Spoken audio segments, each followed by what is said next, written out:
Oh, everybody, welcome back to more Scuffed. The ghost of you, and we ended up here. So, which room will we enter? We will enter the staff room. We decide to look inside the room marked the staff. Staff, Alyssa repeats to herself in disbelief, and you have to admit that you've joined her. So Maria really did have other people working for her. But honestly, what kinds of monsters would willingly go along with this sort of plan? Maria frowns. Well, to be honest, probably a lot of people. I mean, we don't know if they were forced into it or not. You know, like in the war, maybe she took members of the family hostage, or maybe they were just running scared. Even so, Harvey, you have to admit that it's quite something to do as an occupation, Serenade replies, and Arietta can help but admit that she's right, no matter how much she wants to believe in the goodness of people. The idea of a staff room in a place like this is certainly abhorrent, but maybe it isn't as black as white as we think. Lisa chips in. What do you mean? Serenade says. Well, if Maria's managed to confuse us all thoroughly before now, then who's to say it isn't deliberately misleading? Seems like the whole thing really was organized with libretto and all of us in mind. What's to say there's not something terrible in here too? There's silence before it's a group, and you run a hand through your hair. Lisa blinks. Eh? I need to say that, you buffoon! Mona chides and Lisa scowls. If we didn't have any more reason to be afraid than we currently are, any other reason to bring up my mother's awful fate here? Guys, Arietta interrupts, and Liz and Mona both make noises with agreement as they look away from another. Libretto, you want to go in here for the next piece of the door's code, right? Can you hear anything behind the door? You pause a little anxious inside your stomach. You walk over to the surface of the door and press the shell of your ear to the wood. You can actually hear something inside. It sounds as though a television has been left on. You cannot hear the sound of movement, shadow, or any other sound besides the dull static of the screen. Lean back from the door and explain what you have heard, Serenade says weirdly. God, they even had a television down here? How much more heartless and dismissive can you be? Hey, Arietta interrupts and looks at it. I want to go in for this one. Serenade looks at Arietta. You do? Yeah, I want to do my part in all of this too, you know? He says, rubbing the back of her neck, or try to at least. Serenade grins wide and he smiles. Arietta looks at the two of you. Well, stop looking at me. Just cute if you want to help. No reason you to be so selfless with people who aren't me, are we? Serenade beams and Arietta blushes. You, Mona, and Liz feel a little more heartwarmed for the scene, as Arietta turns and spins on one heel. Whatever, let's go. Will you enter? Yes. Decide to enter the staff room after all. Alright, Arietta states bluntly. Ouch. I just heard something in my ear just now. Let's get going then. The door opens with a daring amount of force that you and Mona haven't quite been able to replicate in the past. Arietta's brave, obviously determined nature shining through perhaps so clearly for something that was along the same lines as a dangerous earthquake. Arietta is immediately down the hall like a shot, calls some Serenade behind you all to be careful ringing in your ears, and you can see down this now typical largely dark hallway to the room itself. The television was on. It also see a closed door into the staff room, a panel of frosted glass obscuring your vision, along with the large undeniable splatter of blood against it. Arietta stops in the tracks. Jesus, what the hell happened in here? Mona sniffs the air. It smells copper here, doesn't it? Probably leaked under the door, depending how much there is and why. As long as it doesn't look or smell anything like half the things we've encountered here, I'm good. Come on, let's get this over with already. I want this damn coat. Arietta, wait, we don't know. Mona's pleas come about a second too late, and Arietta swings open the door. There isn't just blood on the door's frosted glass. There's blood everywhere. Oh my god, Mona exclaims in disgust, and Arietta makes a noise of discomfort as she looks away with closed eyes. You find yourself unable to close yours, however, enraged by a sense of morbid curiosity, and look around the staff room before you move forward. When you thought that there was blood everywhere, you were right. Blood soaked into the dull beige of the couch, blood smeared across the television screen through the static noise of the speaker, kitchen countertops, in the background covered in droplets of blood, with something reflected from the sofa's direction and lined with a squelch atop the surface. The fuck happened here? It looks like some kind of murder, but why here? Mona asks and covers her mouth with her hand. Ugh, the stench of blood. Look, I'll never get it off my nose after the last few days here. Ugh. Oh, that's a sexy noise, isn't it? Jesus Christ.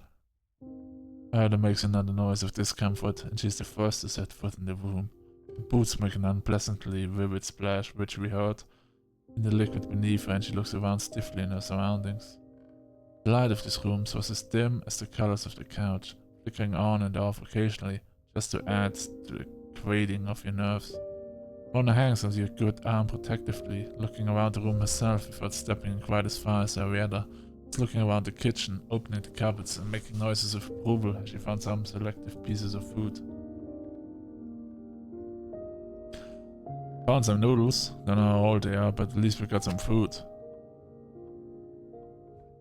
She throws the noodle packets and Mona looks at it in disbelief. How the hell are you so calm right now? Arietta chuckles. Mona, I come from the mafia. You know what that means, right? You guys do this kind of thing for fun? Mona asks with a raised eyebrow. Maybe you don't want to hear me say this, but you really don't seem like that kind of girl, Arietta. Well, no, I'm not. And nothing certainly of this magnitude. It ain't like I've never smelled blood before. Besides, the panic ain't gonna do. It ain't gonna get us anywhere. States where you can see visibly that she's shaking a little with adrenaline as she scoops up packets of noodles. To be honest, I feel a little bit like I'm on autopilot, don't you, libretto? What will you say?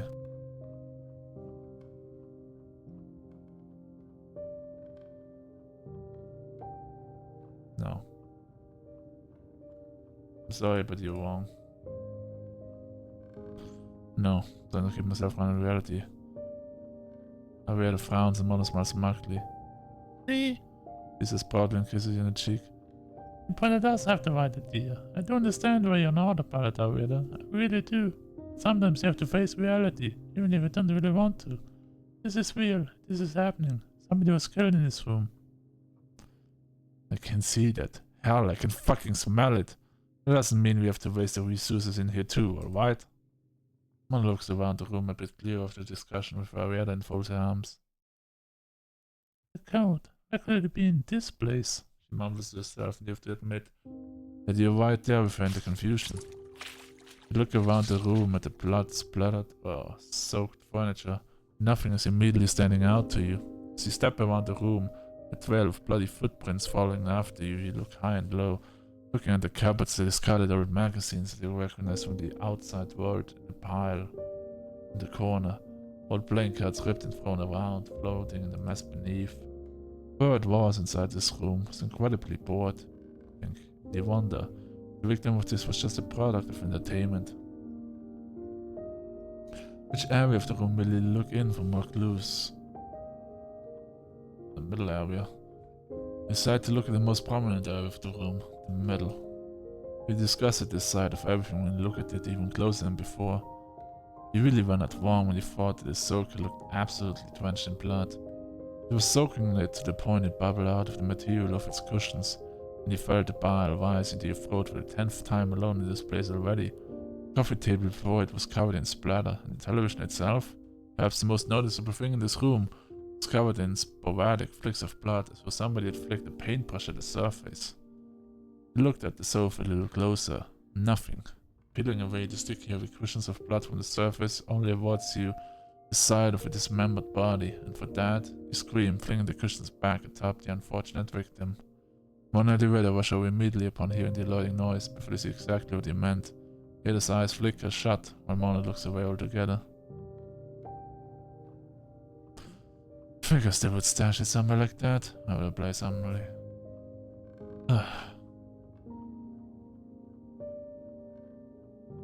Don't these people have any sense of morality or anything? This was a person. This was someone's life that they just stashed down. The sight of it Stuff like trash. You and Henrietta remained silent as Mona sees what it was. And for your horrifying discovery, you still haven't found anything about the code. You're on your hand for your hair, confused at just what to do. Perhaps you haven't checked the other areas of the room enough just yet. Which area will you look in the room for more clues? To the right. Decide to check the rightmost area of the room. As you wander over to the right, you see Henrietta still stuffing as many supplies as you can into her pockets. None of the food in the cupboards apparently eaten whatsoever, along with the water in the bottles along the countertop, splattered with whoever's blood was also everywhere in the room. There were curtains, but no windows, and they were as soaked in with blood as the rest of the room. As you kneel down beside the magazines that are shredded and ripped to pieces, you begin to notice something beneath the rack. Jump back. There are 4 fingers dismembered and hammered down by nails on the wall, and they're spelling something out to you. You cannot hide your noise of disgust, and your weird and Mona are both loyal to your attention. Libretto. Libretto, what's wrong? Did something happen? Point in the direction of the body parts, and the 2 women see it for what it says. TV. TV. Television. Mona has a clear adrenaline rush racing for her mains. Something to do with the television? What to do with the television, though? Yeah, the ass stroking her chin. I looked at the TV a few moments ago, there was nothing there. Something to do with something else about it, maybe? He appeared to have begun a crack in the code, but how to find out what it is? Which area of the room will you look in for more clues? To the left. Decide to check the leftmost area of the room. So you wander over to the left, you look past the blood-splattered television, and you feel a little nauseous from the rich copper smell wafting up into your nostrils. You breathe out through them fiercely, a futile attempt to remove the smell from your head, and look through the cupboards and drawers of this side of the room. The structures around the room were all the same familiar, rich shade of mahogany that we're becoming recently used to. Large tumblers of whiskey in the center stop or touch surfaces unopened and undrunk. There appears to be nothing of any interest here. Which area of the room will you look in for more clues? Television. Television, Mona repeats to herself, the 3 of you wander before the static blaring screen. There's nothing besides white noise coming to speak of the television before you. Hey, look at this. Henrietta squats down next to the television and points at the numbers next to the turning dial. These numbers are scratched out. 942. What do you think it means?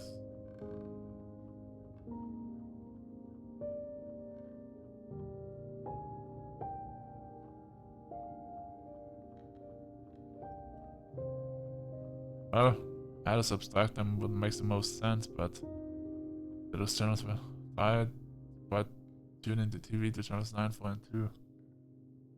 Mona and Henrietta exchange a look after looking at you and Henrietta nods. Alright. Henrietta twice turning the television to the channels requested. The 3 of you look tentatively around the room, keeping an eye and ear out for anything at all that might have changed with the tuning. After a few tense moments of waiting pass, it becomes increasingly obvious that nothing has changed. Henrietta makes a noise of irritation. Mona rubs at her chin. Maybe we should try something else. Do you think it means? How to subtract them? Come up with a brainwave of a suggestion. What about adding or subtracting their numbers away from one another? That could work, Mona says with approval. Which do you want to do first? Subtraction.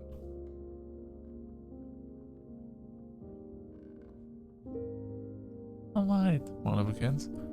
So 9 minus 4 is 5, minus the 2? 3.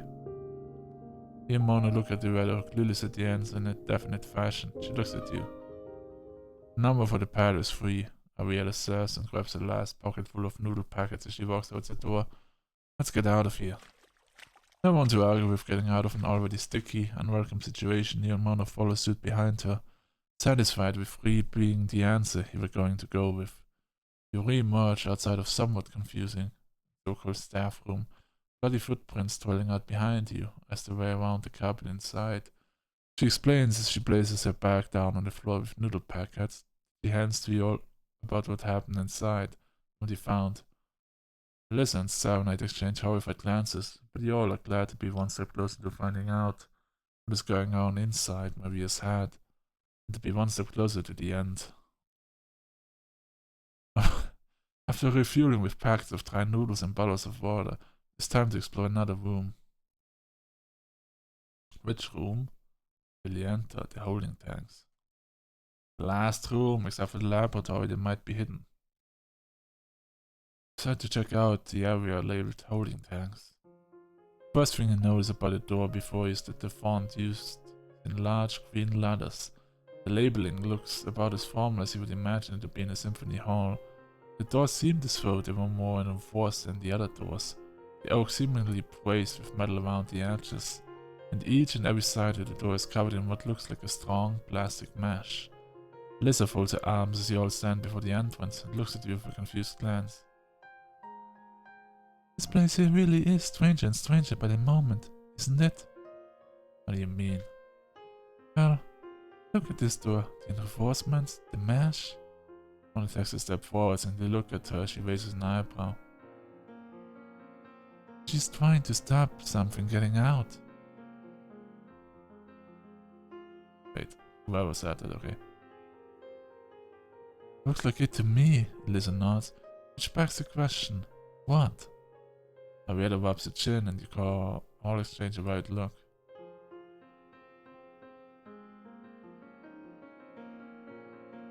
So, who's going in to this one? She asks and everybody looks around the group at once. Me. Mona is the first to speak without any sense of hesitation whatsoever. You smile at her and she smiles at you with a solid affirmation of a laugh. I'm going too. As the boldly speaks up and raises her hand, she also smiles and you do the same. Serenade and Arietta nod, folding their arms or resting them on their hips promptly and shifting their continuing sanity.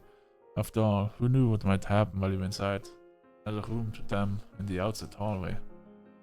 Good luck, guys, Serenade said in a private anguish, and you felt your heart almost break at the tone of her voice. See you soon, Arietta added, and you couldn't help but feel as though they were bracing themselves for the worst. You steel yourself before the reinforced door in front of you, and you feel slightly intimidated, not knowing what to expect and the slightest behind it. The holding tag sounded ominous enough without reinforcement materials around the door's frame, but this was also one of the last pieces of the puzzle you needed to explore before you face Maria. Deep breaths, calm your talking down. You're doing a horrible job right now. You're doing a horrible job. You place your hand on the door's handle and turn it to the left, opening the door with a loud pop as though the inside environment were pressurized. The hallway inside is no surprise to you, long, dark, and seemingly endless. Mona holds your hand while Alyssa holds on to one of Mona's in apprehension. She wins, bracing herself for whatever was to come. You finally begin to notice something shining out on the floor of the hallway itself. Alyssa is the first to speak. Luminous, she mumbles, and you can see clearly that there is the faintest soft murky green color shining down on the floor, as though radiating from a source nearby. Mona places her hand on your shoulder and whispers against the ear. Think carefully, Preto. Don't know what you're walking into here. Will you enter the room? Yes, the last room. Besides, there's no time like the present. Take the few steps forward you need to reach the luminous green entrance of the doorway. What on earth is this? Alyssa says, breathless with awe, and your eyes widen in a morbid curiosity of the sight before you. Holding tanks. The name was somewhat self-explanatory even outside of the room, but seeing the sight of large beasts and mechanical devices floating embalmed in translucent liquids of varying degrees and colors made for quite a spectacle. What the hell is this place? Mona exclaims in wonderment, stepping forward with an echo against the dark marble of the floor. Your eyes are greeted with the sight of several long cylinder-shaped tanks filled with either luminous green or red liquid, holding something large and unsightly you definitely do not want to be bumping into in anywhere in the Symphony Hall. All of these containers, as far as you can see, look to not be holding anything of any kind of human origin. You're amazed to actually also see machines floating in these holding tanks alongside, but were clearly biological organisms. Ah, the smell! Mona mumbles through the hand, covering her face, trying to gag. Is that formaldehyde? The air stings with strong chemical-infused blend of something. You can put your finger on what it is exactly, but it smells as though it is a heavy mixture of rotten eggs and acid. Your nose wrinkles at the stench. Around you, all you can hear is the sounds of beeping, liquid rushing through the respective connecting pipes that led to somewhere unknown, and the poignant click of some kind of strange-looking contraptions around the room. The lighting is dark. You're forced to squint as you walk around, even illuminated by the cylinders of strange liquid, peering in at the creatures hovering before you. Something about this room feels deeply unsafe. Right that each creature is suspended in liquid, seemingly unconscious. Something about this place tells you that anything could go wrong at any given time. Liz appears to be feeling the same as she stays close to you, while Mona wanders around more freely, ahead, tranced by her own curiosity. You should just find the code and get the hell out of here, Lisa says with anxiety. Mona turns to face the two of you. Don't you want to find out about these things, though? I didn't read to suggest what the hell is going on. No! Lisa shouts. God, I don't give a hoot what's going on. I want to go home. Don't you feel the same, libretto? Mona rolls her eyes and Alyssa indignantly folds her arm against yours, looking at you with expectancy. What will you say? I have to agree with Alyssa for once. I do not want to figure out more about the monsters, I'm not gonna lie. Alyssa, who looks as though she were of the mindset to throw her own kind of tantrum, takes a deep breath and folds her arm with a weary sigh. I know. I'm sorry, libretto. I know you must be suffering the most out of all of us. If you deem it appropriate to have a good look around, then that's what we'll just have to do. This place fully creeps me out, though, I must admit. I wonder what all of these creatures even are. What will you say?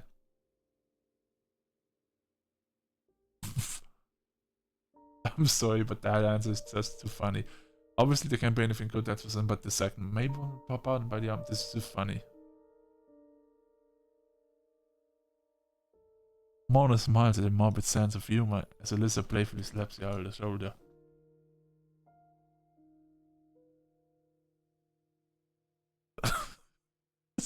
Sorry, the answer was too good.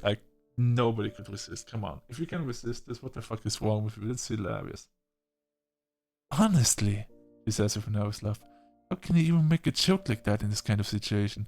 With missing an arm all on your own, no less. Mona chuckles. Well, someone has to lighten the mood. I think the party's got the right idea of it. You and Mona grin at one another as Alyssa huffs and continue to walk around. What will you do? Look at the strange machines, not at the creatures. That's for last. I definitely don't want to look at the creatures. I know it's gonna go wrong. You decide to look at the strange machines, making various noises around the room. The first of the machines that you can see is rather close to the door, you think, and for this small mercy you're grateful. One has already begun inspecting the rest of the room, while Alyssa stands with you, an immovable object, and clings to your arm as you walk over. Libretto, I don't like this. What even is that thing? You look down at the small obscure screen before you, baffled at the sight of such a technological marvel compared to what you're used to. She shuffles you slightly out of the way as she sits down before the screen. And you see clearly that this machine, whatever it may be, is locked and requires some kind of password. Alyssa tries typing in something to no avail. Blast! Alyssa curses and sat up from her seat. Libretto, simply must find this password, even if we have to discover every inch of this thingy hell will be. Found it! You and Alyssa turn to face Mona in surprise, who's walking over with a smug grin on her face, a small piece of paper twirling between her fingers. What? Alyssa declares. How do you even know to look for one? You were far ahead of us. Simply don't believe you. Mona slips her hand into your free one with her own and holds out the piece of paper towards Alyssa. Found this stuck beneath one of the books over here at the table I was stood at. It was poking out from beneath one of them, so. How do you know that this is any kind of password, eh? Because it says right here, terminal password. Terminal pair, Alyssa stammers, raising her hand to her forehead. Oh, give that here, let's see. Oh, they don't like each other at all. Let's be honest. Lisa's fingers make quick work of the little pad before her, and you see words popping across the terminal faster than anticipated. Progress reports. Holding tanks 1 to 9, primary subjects. Holding tanks 10 to 18, secondary and limb information. What weird symbols? Feel like I recognize them though. Mona contemplates. Oh, I know what they are, Quiet down and read! Is a pause and Mona clicks her tongue. Which will you select?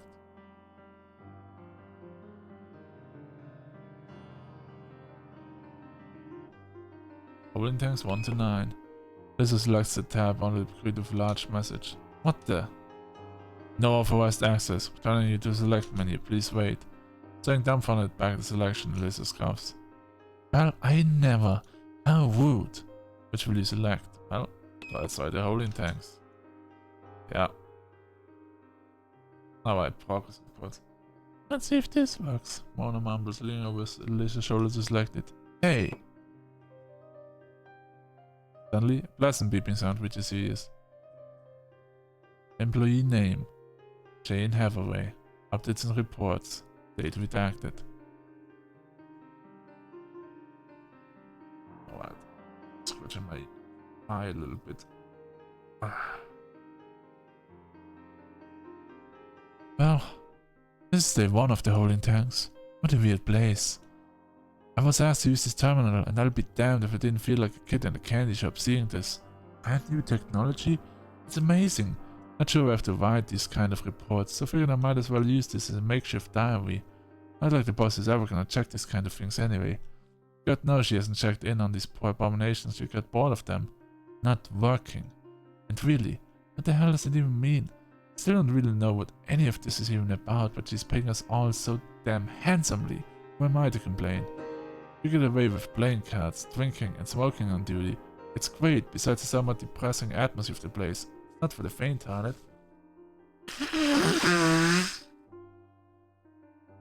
You mean the monsters, the experiments, the murders? It's a little bit... It's a little bit of insanity, not gonna lie, but sure.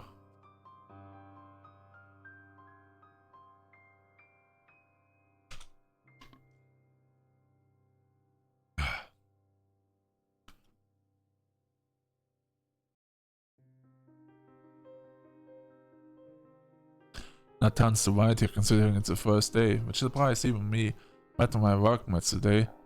Some snooty lady called Associate Carol and a shy girl called Associate Bennett. She was pretty cute and carried in most of the tools and other embalming fluids. The boss lady wants us to put these things into tanks for the foreseeable future.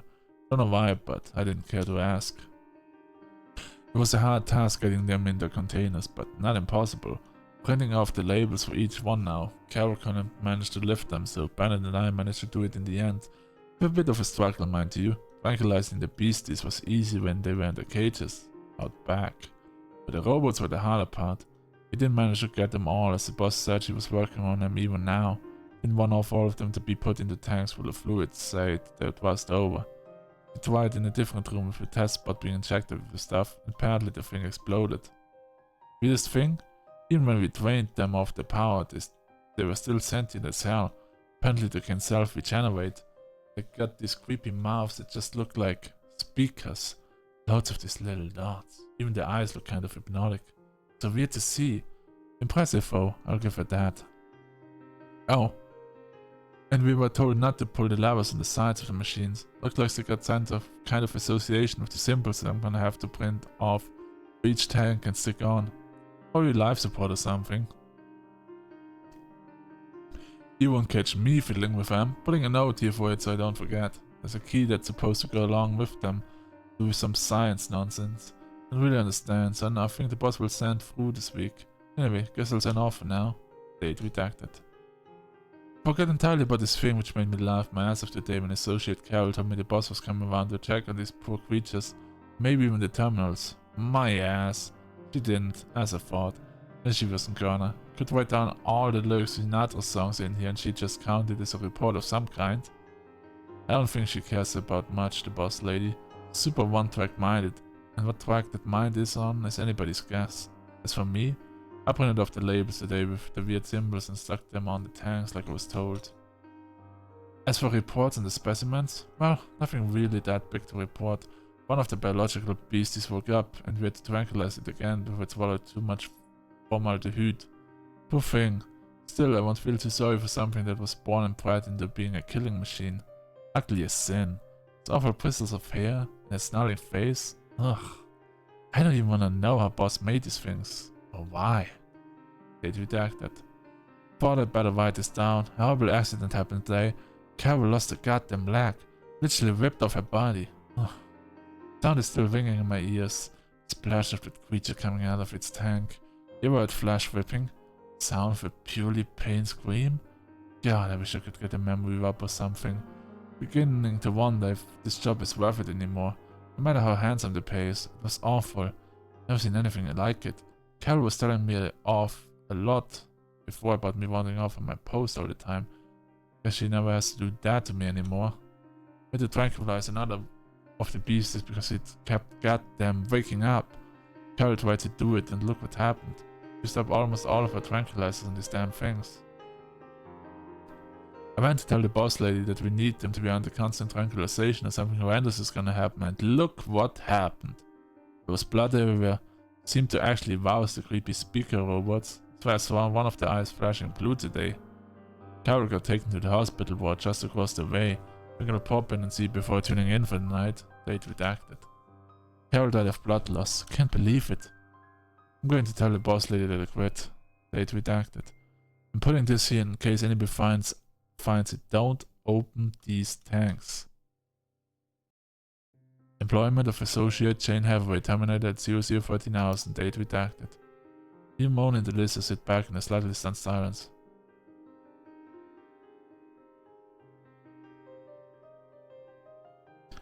Carol, where did I see that name recently? Mona whispers to herself, suddenly arrested by the notion that the name was familiar. Did you really see that name recently, or was she merely imagining? Before you're allowed to think on the subject, you feel a sudden, unignorably horrible prickle that something is looming behind you. Liz and Mona both feel it. See their wide eyes glaze over in horror. The stiffness of composure stand together. What will you do? Go quiet, definitely turn around.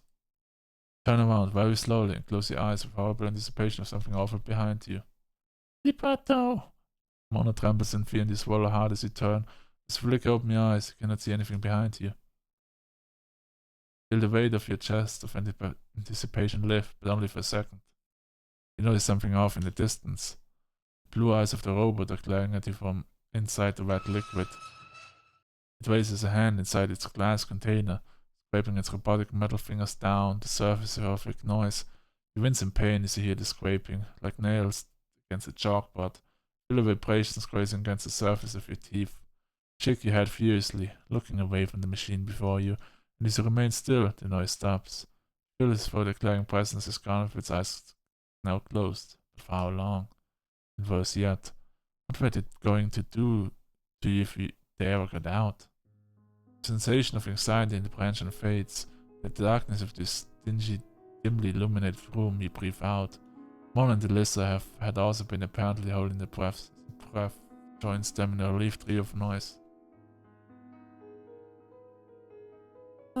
Mona exhales. Can we just find one of these numbers from me escapable easily? Just one? Just once? I feel like we did find 1, 2 or 3 of them very easily, but alright. I hope this room has the placement of the numbers. Leslie says quietly and rubs her chin as you think to yourself. Placement of the numbers? Mona asks confused. What do you mean? Well, Alyssa says laughing nervously. We don't even know the order for the number and pad outside. We don't even necessarily know all of the numbers yet. Maybe tells us the order to put them in or we'll be here for a very long time. Mona and you exchange a look of contempt towards Maria and you shake your head free of anxiety. The revelations of Hathaway's terminal. What will you do now? What will you do? That was only the first part, Jesus Christ, of this room. I forgot. inspect the room in more detail. He decided to look upon the holding tanks in much heavier detail. Look upon everything that your eyes can meet. The strange pattern in the flooring tiles that appear to be insignificant, but still present amidst the navy blue of the marble, the constant periodic loop of the bubbles as they float to the surface, the formaldehyde and mysterious liquids in each container from the connecting pipes. The large steel structures placed around the room hold numerous contraptions that you can possibly learn in such a short amount of time. Flashing buttons, small and large levers, frequency radio screens, scattered documents and folders left strewn across the workspace next to the steel boxes, apparently holding nothing of much value. You can hear gears and cogs turning inside, the consoles that support the holding tanks wearing away. The only thing that you notice of any value in this room is the terminals, the strange machines that look like miniature televisions, beeping and clicking away, despite not being touched at all. We hoped that this time, in the hour of need, that it would be as good to you as ever before. What will you do? Check out other terminals. The reading chain half surveyed terminal. He decided that the other terminals may be just as fruitful. Not more so, given how casual Jane was in her entries until the last one. Their information. He assumed that the other employees working this part of Symphony Hall were Bennett and Carroll, until Marie apparently realized that robotics can get a job done much better than the average human being. Right over here. He turned to face Mona, who has found another of the terminals beeping at various intervals. This terminal was situated dangerously close to two of these robots floating the strange green liquid. He prayed that there wasn't going to be another gross feeling lingering out afterwards over all of your heads. Elisa leans against you as you sit and log into the terminal, which shared the same password with the last, and look upon the logs for yourself.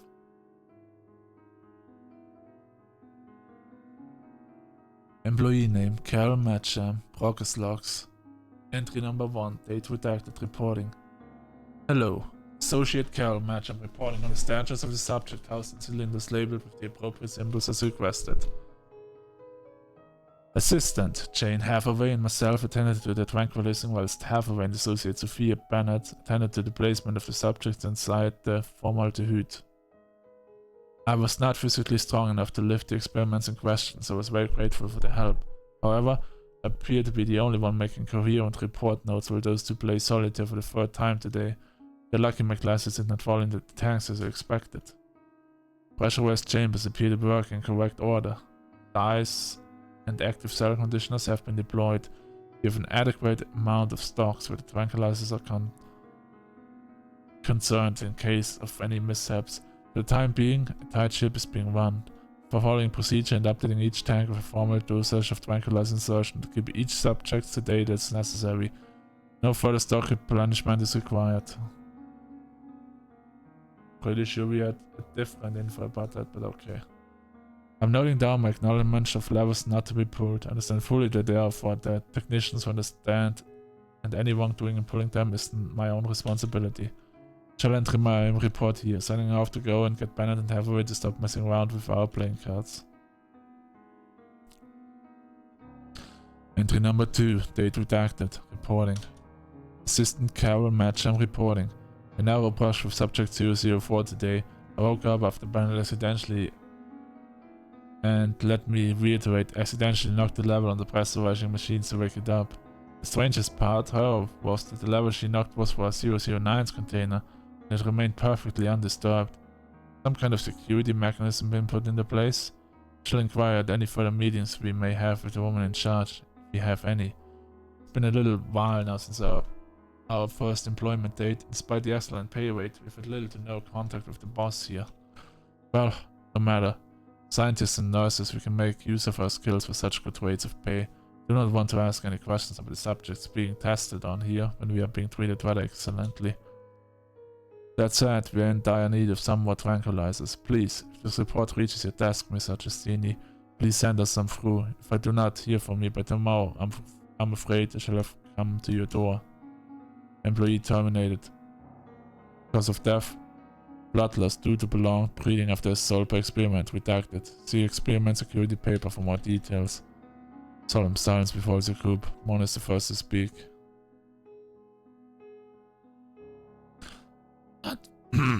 I feel sorry for her. She begins with a disapproving tone and folds her arms. She knowingly took this job without wanting to know anything about it. I wonder what the hell the rate of pay was for the two of them to have mentioned it such as a strong motivator. Makes me wonder something reading this though. Imona turned to face Alyssa, giving an inquisitive look. She mentioned a security mechanism and a security paper. Sounded as though the levels were all messed up, or like there was a certain pattern to follow. Does it mean something to us? Or is it just something that they needed to know? Mona furrows her brow and Alyssa clicks her fingers. Hey, Mona, didn't you say you recognized the symbols earlier? Mona scoffs. Alyssa grimaces. You mean when you so rudely told me to shut up and read? Yes, I remember. Cannot help but repress a chuckle. Alyssa shakes her head. Now. Let's move on from that. What symbols are they? Mona cynically laughs to herself and runs her hand through her dark hair. She turns her face both properly. Yep. I had a feeling. Those symbols, she begins, are representative of the planets. I had a passing interest in astronomy when I was younger. My aunt bought me one of the small handbooks with the planets in and everything. You and Alyssa exchange a look of confusion. Do you remember which symbol was representing which planet? Alyssa asked. Vaguely. I mean, it was a very long time ago. You and Alyssa exchange a look of confusion. Alyssa rubs her head as she holds your hand. What will you say?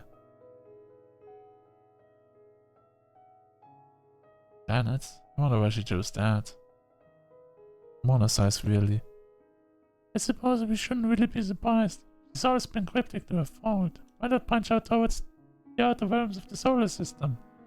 Alyssa shakes her head in disbelief. But where on earth is the paper? Do you even need it? If you know what the symbols are, Mona? Mona nods firmly in turn. Yes, because we don't know the order, silly. And then the paper tells you which order to put the levers in. We just have to find it. You, Mona, and Alyssa stand next to each other in a mutually confused contemplation. You think on the best option of what to do next. What to really do now. Read the last terminal.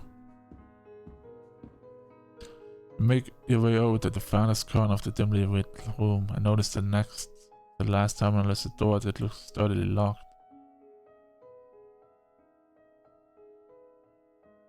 I wonder if that was the place that Hathaway meant by the cages out back, Alyssa asks. Mona shrugs. I guess we'll never know.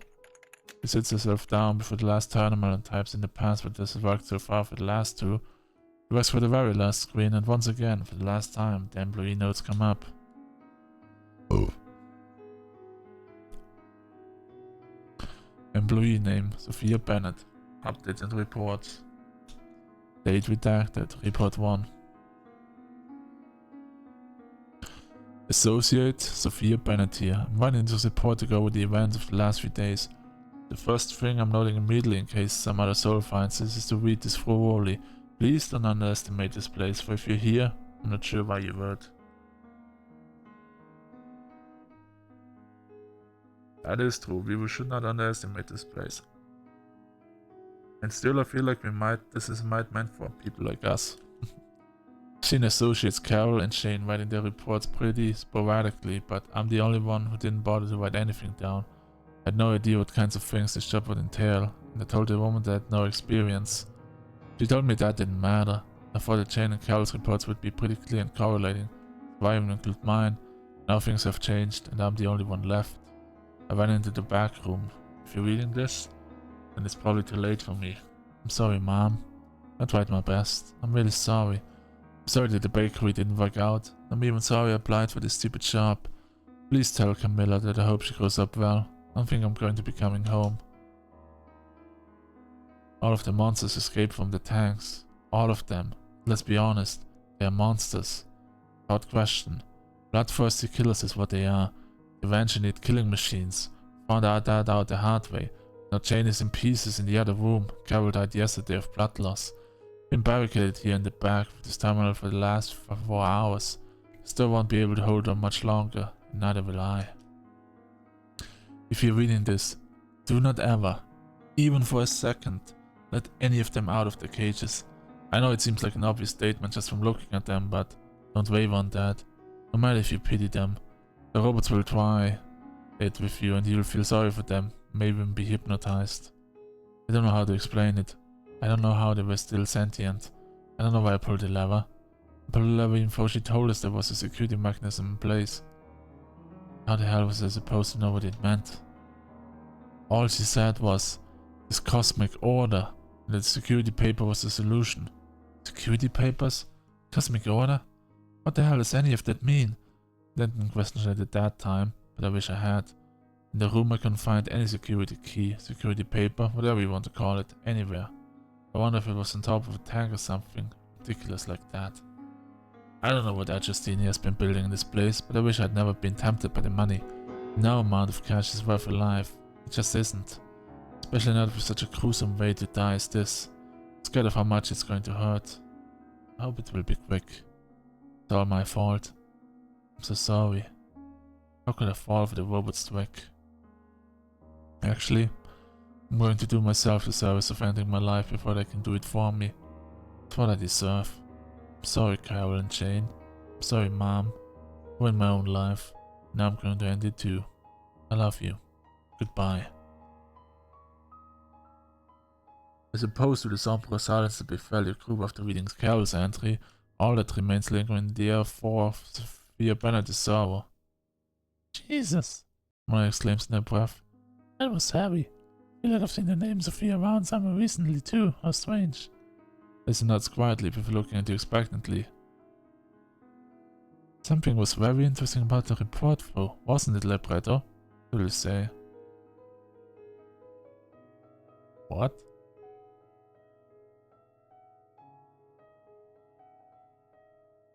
Is there?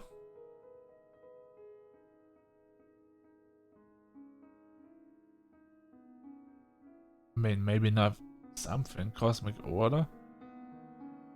Security papers. I mean, I guess. I notice a few things too. Me too, Elixir exclaims with a jubilant sense of joy and clasp hands together. Yes, yes. And I feel as though the pieces of this room are beginning to make sense. What will you say?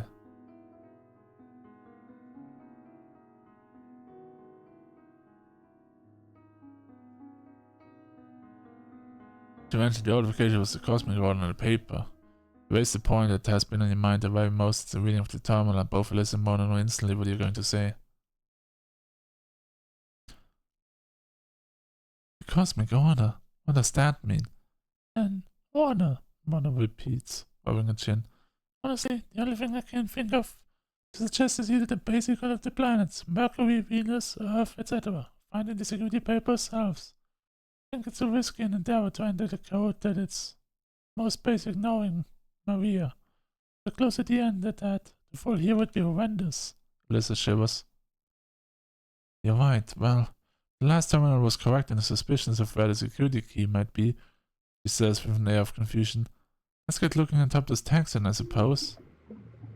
Turn to face the side of the holding tanks that have been resting behind you, bubbling and whooshing away in their carbonated foul-smelling liquids. Next to 3 of them looks to be small steps covered in what looks like cobwebs and dust. Mona has noticed them at your side and turns to face you.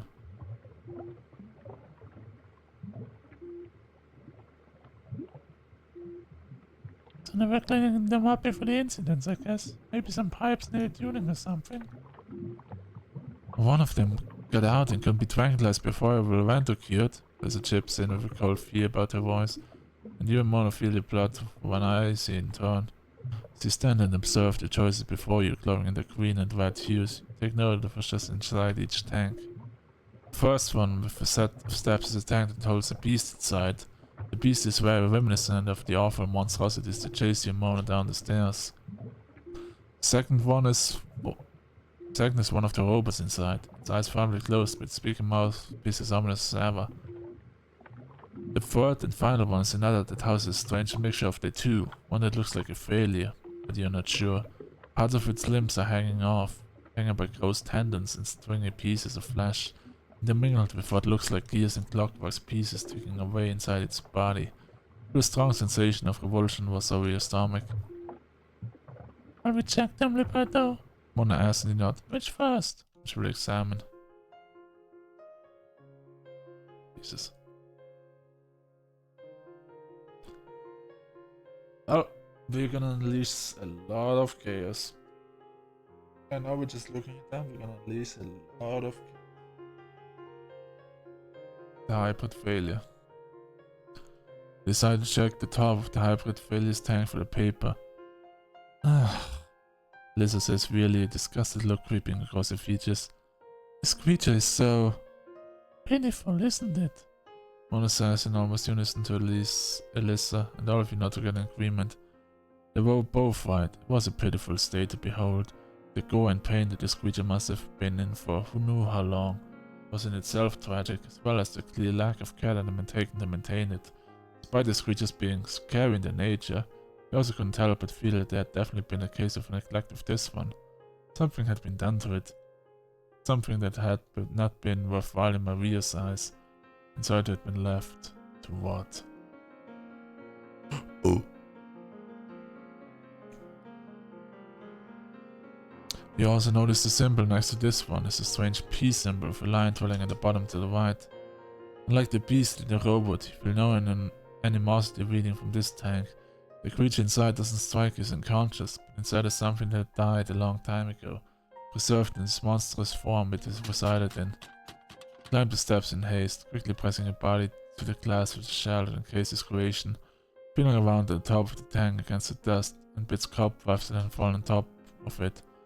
Feel nothing that feels like paper. Nothing? Mona calls up, you shake your head. Damn it, let's try another then, which will examine. The beast. Decide to check the beast's container for any signs of the security paper. As you walk over to the tank, you notice the symbol resting next to the lever of the glass. A three-pronged trident-looking symbol, this is Neptune. Mona frowns and folds her arms as she peers up inside the green liquid. The P was probably blue though. If I'm correct. I could be wrong.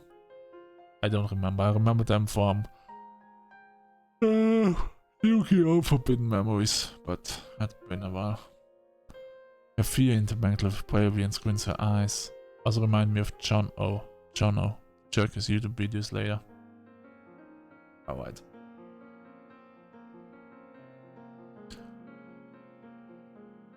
God, these creatures are really mild to look at, aren't they?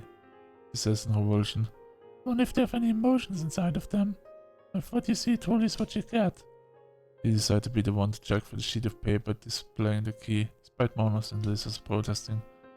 Be careful, Liz insists, and Mona echoes what she says with an even stronger conviction. Climb the stairs carefully, your eyes looking over the unconscious floating mass of bristle and snarling fangs suspended in liquid, feeling ominously close to the beast as your stomach presses against a glass container. Easy does it. Liz whistles with hands clasped and know that Mona is keeping her eyes glued to the beast in an apprehensive fear. Silently sharing. Feel around with your head atop the grains of dust resting on this tank, but to no avail.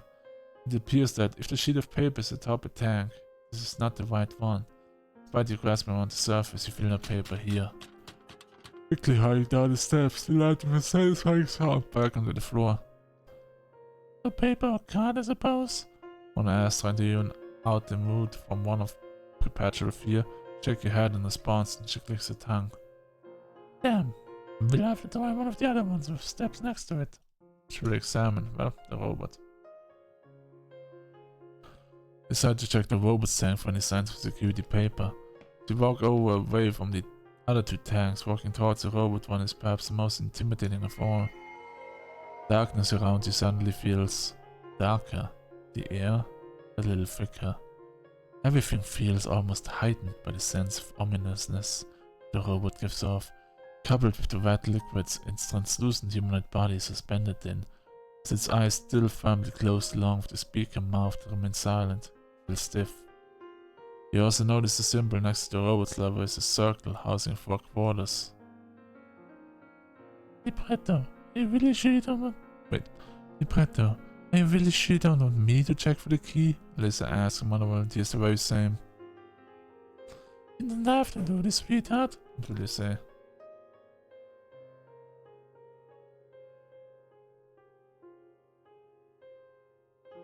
It's alright, I want to find the key as soon as possible and get out of here. The two women before you nod, and usually where you would feel a sense of relief coming from a person being told that they don't have to They don't have to do a thing they clearly do not want to do. All you feel emanating from them is one of premeditated horror. Insist, darling, Mona says hesitantly, and Elisa bites her lips. Nervously take a deep breath and climb the steps at the side of the tank's ominous red hue. Find yourself unable to fully look at the robot inside. Something about it scares you. Sentience of something you know shouldn't be alive, but is. You find that even as you glance down, you can see the tip of the cranium glaring, translucent, and pallid in its appearance, and housing what almost looked like an organic brain. You look away quickly, pressing your body to the tank's cylinder glass. As you lean forwards, padding around at the top of the dust of the surface, you begin to feel something touching your fingers as you press, something that feels like paper. You lean forwards, trying to grasp at it, but it's hard to maintain your balance with just one arm. You wince in pain as you instinctively try to move the other arm forwards, only to be reminded of a bitter reality that is no longer there. Lean forwards a little more, just a little more, without falling, as much as you can. And you finally grasp the paper that was ahead of you. Jackpot. The declaration of your triumph falls onto deaf ears. Uh-oh.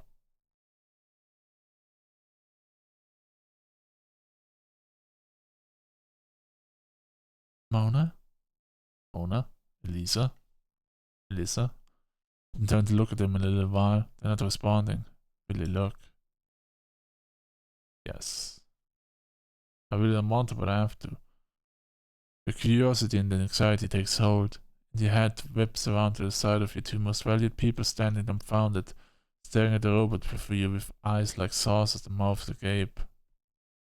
Yep, they're hypnotized. Mona, Elisa. Leap down from the steps, stumbling as you do, slipping the piece of paper into your back pocket, and instinctively stand before the two women. Answer me! Try to shake them both individually with your good hand, but it's no use. Notice their eyes are almost swirling, and they are fixated on the direction that you're looking in. You know that if you turn around to look at whatever the robot is doing, you might end up like this too. What will you do?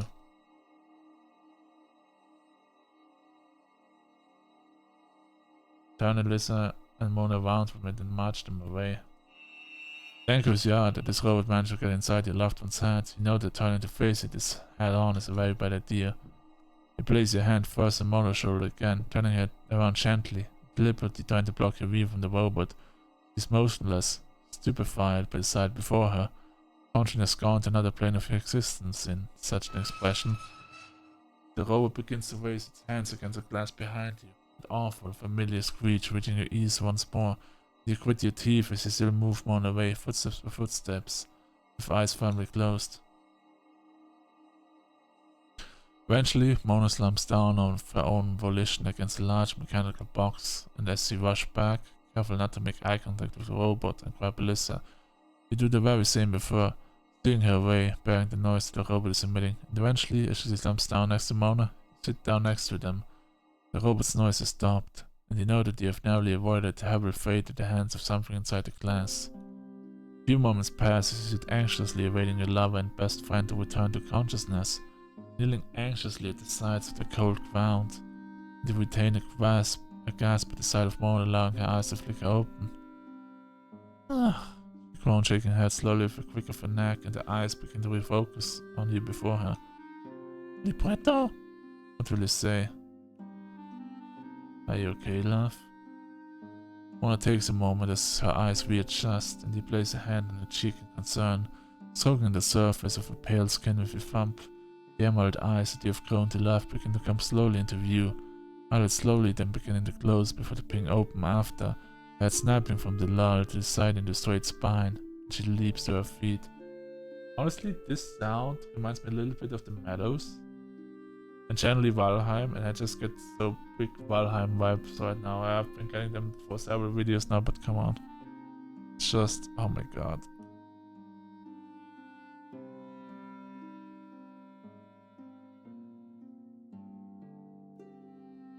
Oh my god, Libretto, she gasped when you stand up before she grabs at you. Libretto, I was so worried there. The robot still looking at us. And it was like I couldn't breathe. I couldn't even move. One is manic with reaction, and you say,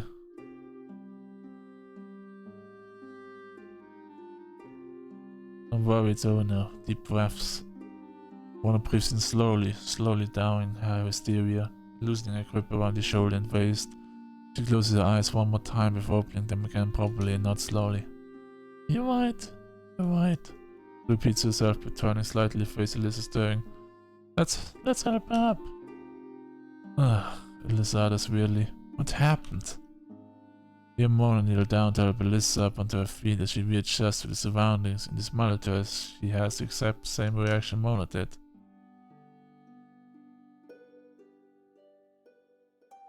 Libretto, the robot did.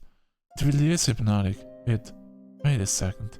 If you're here and you're down from the stairs, then did you find it? He nodded with a smile and she breathed a sigh of relief. Oh, thank God. He now rummaging around in the back pocket for the piece of paper, and Mona and Alyssa clasped their hands together. Excellent, Mona exclaims. Okay, what did it say? He unfolds the security key that you have also desperately been looking for. The sight greets your eyes as something you were not expecting as a security measure. Alyssa takes a sheet of paper off of you gently, her eyes scanning over what lays before her. And Mona frowns as she too reads over.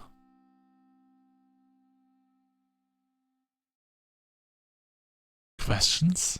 This is an amazement. You have to answer questions? What kind of security measure is this? Mona shakes her head. I can't imagine this ever becoming commonplace. No one that's here in this damnable hall. If they answer questions and guess which planet it is which to be. Come on, let's walk through the levels first, Alyssa says, patting you on the back. Then we can decipher it from there. The three of you walk slightly to look at the levers hanging off the machine next to you, and you can see clearly the imprint of 9 symbols that each of the instruments is holding on its tank. I see, Alyssa says, rubbing her chin. Alright, well, at least I simplify things by having levers on both tanks and this large machine.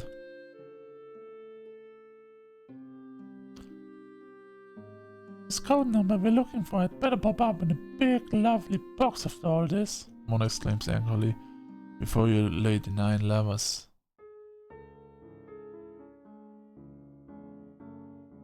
The pieces for the symbols you have been seeing around on all of the tanks are indicative of what selection they are in. The monsters are placed in 9 different categories with a planet for each section. The levers are large, metal poles with black handles at the end, no indication of which is to be pulled first.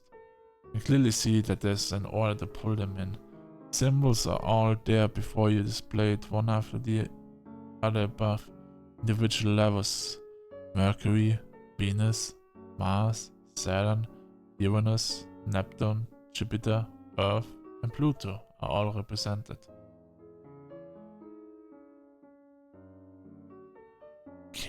Categories, is it?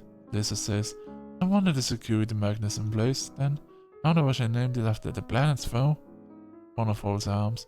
Probably because she wants to call the Symphony Hall a little version of the universe, if I had to guess. You and Alyssa turn to face Mona with a surprised look on your faces. Mona blinks. Yes? Alyssa shakes her head. No, I was just thinking about how right you probably are, actually. Oh, Mona says in a nonchalant reply. I really don't want to be. That's the only reason I can think of. Alyssa clears her throat to read the first question on a piece of paper. You and Mona stand before the lever, standing at the strange piece of recruitment of attention. As Alyssa begins to read aloud the question that Mary has put into place. Alright, here goes, Alyssa declares, her voice trembling slightly.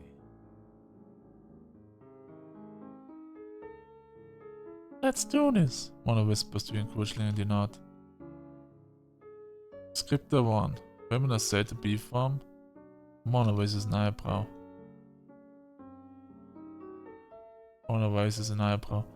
The context of planets? I know this one. Do you, Libretto? Women are said to be from Venus. Come on. You know the answer to this one. Women are described as being from Venus. Yes, Mona declares. The symbol for Venus is the female symbol, so that one is first. Listen with a satisfying click as the lever for Venus is pulled. Alyssa clears her throat and you feel a little less apprehensive looking one correct answer. Scripted 2. In Victorian times, headers were often said to to go mad because they worked around a lot of... Mona looks at you in surprise. Oh. This place is pretty intricate for security measure. Hatters? Lisa says. People who made hats? Like the Mad Hatter from Alice in Wonderland? One can only assume, the assassin responds. Now they used the type of metallic liquid that poisoned them. The Victorian times. Hatters were often said to go mad because they worked around a lot of... mercury. Definitely not Earth. Earth doesn't make you crazy. Jupiter is nothing, but Mercury is an actual element. Mona nods with a smile. Yes, that must be it, she declares. Mercury is the second. I can't believe it wasn't really even that long ago. You listen with a satisfying click as the lever from Mercury is pulled. Nicely done, Pat. Okay, descriptor 3. Listen continues, her voice less wobbly as the time passes. So, that is typically, according to Roman mythology, Neptune. The god of the seas, otherwise known as... Liz and Mona clap their hands together. Yes. Yes, I think you're absolutely spot on, Elizabeth declares. Mona nods in agreement. I think that sounds right to me. I think that sounds right to me. Listen to the satisfying click of the lever as Neptune is pulled. Description 4, Elizabeth begins. Which planet is said to have rings around it? Mona scoffs. Oh, this is an easy one. Which planet is said to have rings around it?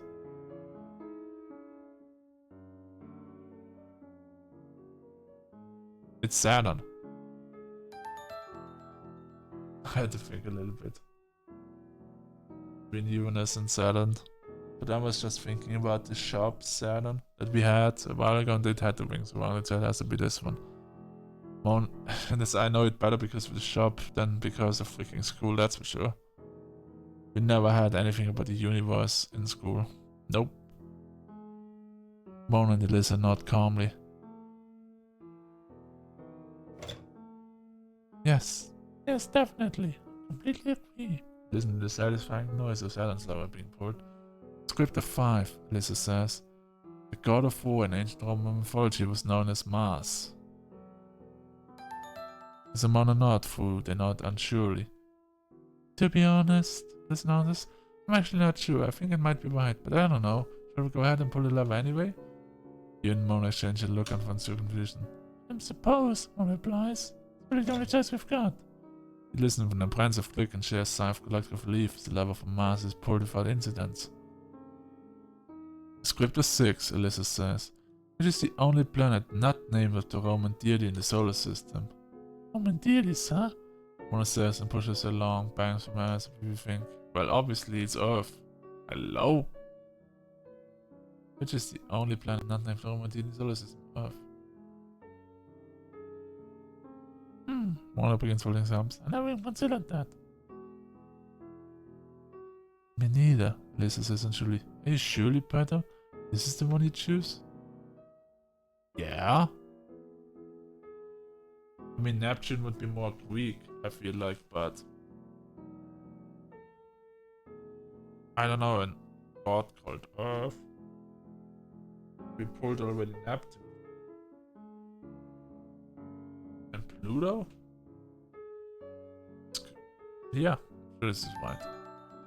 Confident in the answer, and you tell your company such and such. Pull off slow with confidence, and relief washes over the three of you, and a familiar, satisfying click reaches your ears. Nicely done, libretto. Okay, now for the script of 7. Elisa says, her voice getting more and more fearful. The planet was only just discovered in 1940. Which is it? Has to be Pluto. It's the furthest one away. Elisa clicks her fingers. Of course, how could I forget? I remember it was such a big news when we were little. Mona nods. Yeah, what would they be playing in? Oh, it's this place like right after World War II. I remember now. To be honest, oh my god.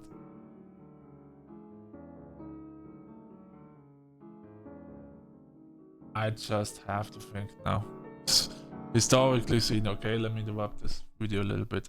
Historically seen, especially the Germans, but pretty much we in Italy, they have done all of them have done, even the Japanese, and I think maybe even the other ones.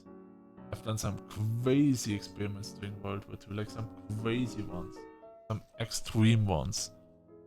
From pushing the human boundary to experimenting with body parts to everything you probably can imagine and you don't want to imagine.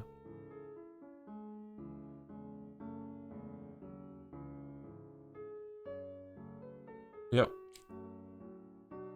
Therefore, I have been for sure enough experiments about this. Mononauts. To be honest, given how long Maria's probably been doing this for, I bet this was relatively new to her when she put together this little security quiz. Lisa reaches up to the handle for Pluto and listens with a breath of relief as he watched Laura click down before the hitch. Right then, Scripter 8, Lisa says with a shaky breath. Which planet is a red storm that has been raging for over 300 years? Wow, storm can go for that long? Mona replies before discovering their own joke. Sounds just like Maria somehow. Which planet is a red storm has been raging on for over 300 years? Uranus. Was it Jupiter? We used Jupiter or Uranus before?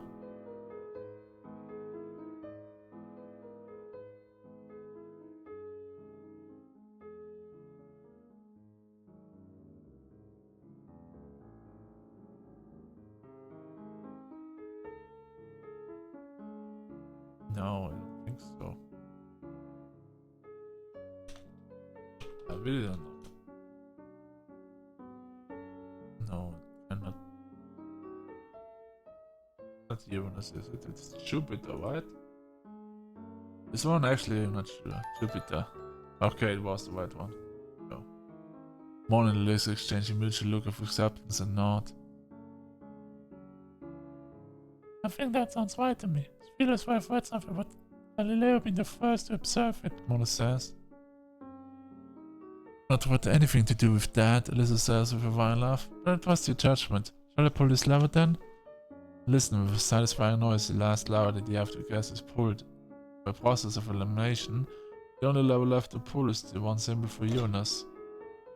Finally, Lisa declares with a sensation of vigor renewed and pulls the lever with a haste that all of you sharing inside. You hear the sound of a small clatter in the middle of the room, as well as all of the shadows come up over the holding tanks. You're being plunged in darkness with none of the luminous glow remaining. Will you have an upside? Ah, Lisa exclaims in anxiety, and Mona pulls you into her arms protectively. The three of you huddle together, plunged into the sudden darkness, awaiting whatever was supposed to happen after the levers were pulled. Behind the shutters that have come up around, the sounds of whirring and sun banging from the robots in the windows frantically can be heard. Finally the lights of the room come on. The noises stop as though they had never been present. You now stood amongst what looks like no more than glorified oil barrels, and you see in the middle of the room that there's a small box that has appeared. What is that? Lisa asks cautiously. The unusual silence of the room, something you're finding hard to get used to. You all walk over to the center of the room. You kneel down tentatively and as gently as you can, open the small box before you. You open the box and see inside a small piece of paper that says 8, and that the order of the keypad goes backwards. Backwards? Does it mean from? It means from highest number to the lowest. Backwards order, Liz exclaims in triumph, and you cannot help but agree with her. So from that we just have to pull our numbers together and then feel the strongest, most inescapable buzz of adrenaline that you have experienced rush up your spine like an injection of anger. Mona claps her hands. But it means to get to her then? With all the numbers together? Yes. Satisfied and content with your small victory, the three of you turn to leave the strange, once luminous rooms, but it will not be like that. Resolved in the outcome of your exploration, but as you leave, you're almost certain that you can hear faint tapping on the window of the old homes around you. Perhaps you will meet these creatures again, after all. After what feels like an eternity and full of adrenaline, you, Alyssa, and Monarch emerge back outside into the hallway, eagerly looking for Serenade and the Raider who soon greet your line of sight with their appearance. They rush over from where they were standing, frantically listening and knowing the outcome of the long excursion. A Raider grabbed me a good shoulder. Do you have it? You guys have the code? Not proudly, showing a rather small slip of paper with the number 8 written on it. Raider beams with an uncharacteristic show of happiness and he smiled at her. Excellent, great job. Which room will you enter? I still want to try the laboratory, I don't know why that's not an option.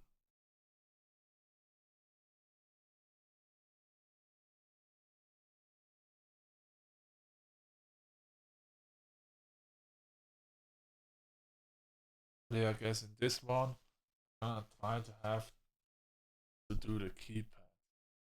And we will try the keypad in the next episode. Until then, guys, have a great one. Bye bye.